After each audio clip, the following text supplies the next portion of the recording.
college students, one, are looking and craving for something real.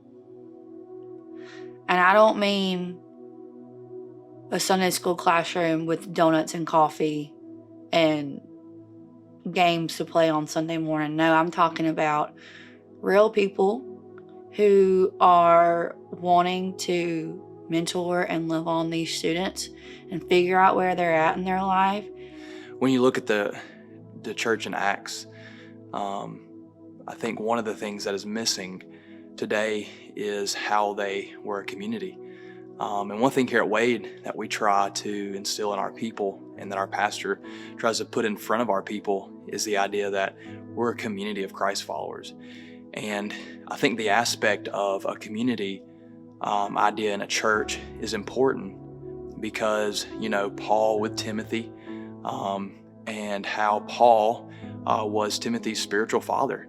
Even though there was no biological relationship there, their heart was kindled, and Paul took Timothy by his side and discipled him. And then he was going to tell Timothy later on to pass these things down to faithful men who can teach other men. And so I think the sense of community and I think the sense of discipleship is missing. I think we're missing the boat when it comes to discipleship. We think discipleship is programs. The more programs that we do, that's discipleship. But when you look at Scripture, that's really not discipleship. It's relational. It's in a group setting, intimate, and holding each other accountable and pointing each other to Jesus. A lot of these students that graduate through youth ministry or graduate from a youth ministry, when they leave, they've never really had a personal relationship with Christ. They may have come to a head knowledge of who Jesus is, but they've never really accepted him in their heart. And thus, when they leave and they get out away from there, they have no foundation, they have no ground in which to build upon. So they easily, are pulled away and into the trappings of the world, which is always going to look more appealing than a church if you do not have that foundation. I met Kate when she was a senior in high school. And I was a junior in college. She was, for lack of a better term, a super summer kid who went to church and checked the boxes and did all the right things and said the right things. She came to Hattiesburg to a university, and at first was doing extremely well. And then life happened. She started going downhill. And no matter how hard I tried, I couldn't stop her. I remember one night she called me and she needed me to come pick her up. So I got in my car and I went and I picked her up. Probably one of the worst things I've ever seen.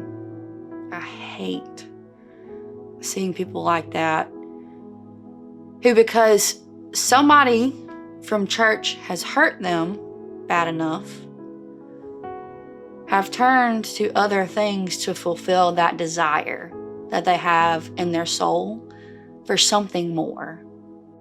Because that hole in her chest wasn't being filled by Jesus. She was filling it with alcohol. And I couldn't stop it. You're never going to win anybody to Jesus or bring anybody back to Jesus with hatred. It's going to have to be true, genuine love.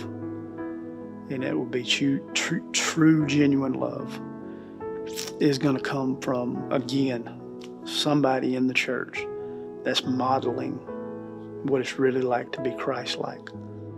It's hard to do life apart from biblical-based community, and that for the sake of her faith, for the sake of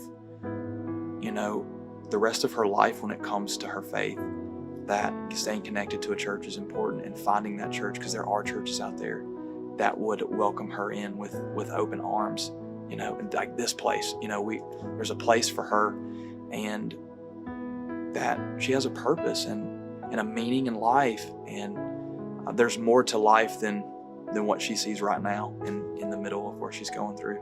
And there's a bigger story being written, and that bigger story is God's story, and that He wants to rewrite her story. I think the first thing that I would say to anybody, make yourselves available. I promise you that a college student or a young adult somewhere is walking the same thing that you've been through before. And they feel like this hasn't happened to anybody else, but they wouldn't know it because you didn't open your mouth.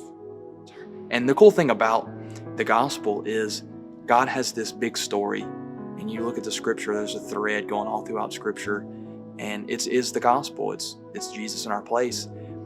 The cool thing about it, though, is we get to be a part of that big story, and we get to share that story with other people. Make your home available. Create that safe space that they're not getting. Don't shut them out. Because 9 times out of 10, when they come home, they're looking for that safe space too. Because if they're not really safe at college, and they can't come home and feel safe, where are they going to go? We're told the great commandment is love the Lord your God with all your heart, with all your mind, with all your soul, and to love others. I think if we could ever get to the point where we're doing that, a lot of these other issues would kind of take care of themselves. But we've got a desire for God to work in us long before He's going to work in somebody else.